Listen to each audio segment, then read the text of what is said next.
আগে ধরে নাও আমার কাছে এই প্রশ্নটা আসছে, আমি কিভাবে এটা দ্রুত সলভ করবো তোমাদের দ্রুত শিখাই দিই। দেখো আমি পরীক্ষায় যদি মনে করো পরীক্ষা দিচ্ছি, আমি প্রশ্নটা আসছে আমার কাছে, আমি এটা কিভাবে সলভ করব। আমি প্রথমে প্রশ্নটা তুলে নিলাম, cos 150 degree minus theta equal to half. দেখো আমি এদিকে যা আছে তা রাখলাম, cos 150 degree minus theta, cos কত ডিগ্রি মান হাফ, cos 60 ডিগ্রির মান হাফ, cos 60 ডিগ্রি মান হাফ।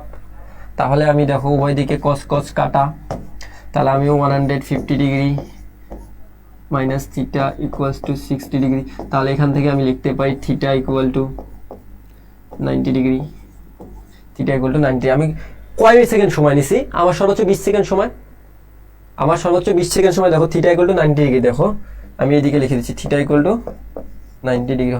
মনে হয় খুব সম্ভবত দেখা যাচ্ছে না, থিটা ইকুয়াল টু 90 যোগ বিয়োগ করলে থিটা ইকুয়াল টু 90 ডিগ্রি আসে। ঠিক আছে, আমি কয় সেকেন্ড সময় নিছি?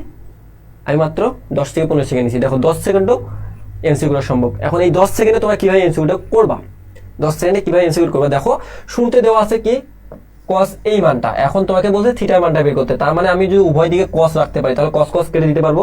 দেখো মানটা তুলছি, এদিকে cos কত ডিগ্রি মান হাফ, cos 6 ডিগ্রি মান হাফ।